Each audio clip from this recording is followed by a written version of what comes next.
Careful, don't get hurt. Well, Mr. President, welcome back. Welcome back to Washington. Welcome back to the White House. And it's a pleasure to have you. And, we were together in Israel, and we're together again today. We've got a lot to talk about. And my love for Israel is deep-rooted, long-lasting. And as I often said, if there wasn't Israel, we'd have to invent one. And 75 years. 75 years. It's hard to believe. It's hard to even remember about 2/3 of those. And this is a friendship I believe is just simply unbreakable. Unbreakable. And together, working to bring more stability and integration in the Middle East, and a lot of hard work. We've got a lot more to do, but there's progress. Last year, we convened the largest gathering of Arabs and Israelis in a decade at the Geneva Forum. And we resolved the maritime boundary dispute between Israel and Lebanon, which people thought could never happen. We opened up an airspace for Israel and over Saudi Arabia and Oman after I had a little visit there. And we brought Israelis and Palestinians together at a political level and Akko and Shram.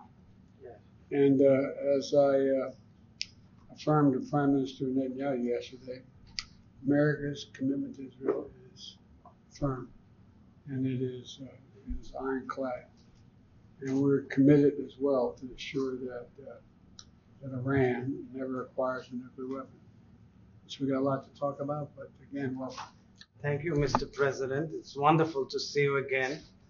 I bring a message of greeting and gratitude on behalf of the people of Israel, the entire nation of Israel, from all sides of the political spectrum, all expressing great friendship and gratitude to you. As you said, it's almost a jubilee since you entered politics, and you've always stood by the state of Israel, the people of Israel, in so many issues. And I was pleased to hear about your conversation with Prime Minister Netanyahu, in which you focused on our ironclad military and security cooperation, because there are some enemies of ours that sometimes mistaken the fact that we may have some differences as impacting our unbreakable bond. And I truly believe that had they known how much our cooperation has grown in recent years and it's achieved new heights, they would not think that way.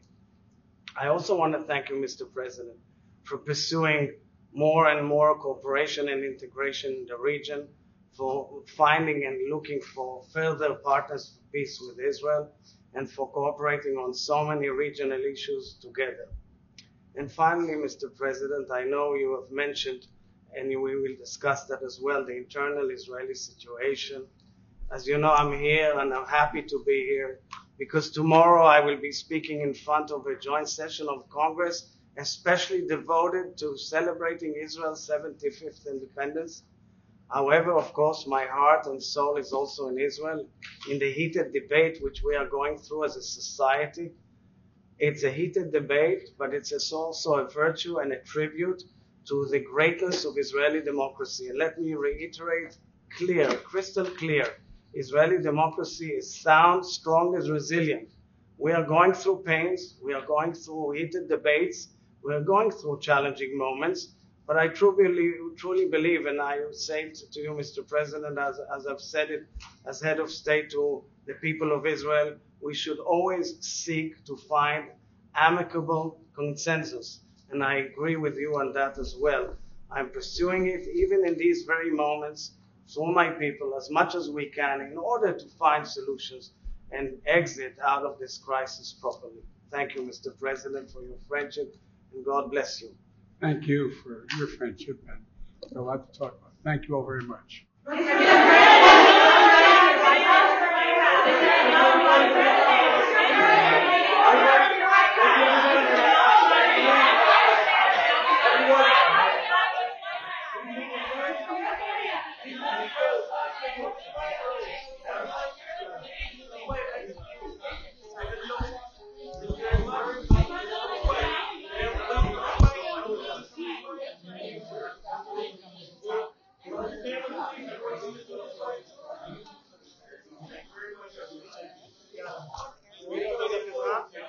Thank you. Okay, Jay? Oh, I'm sorry.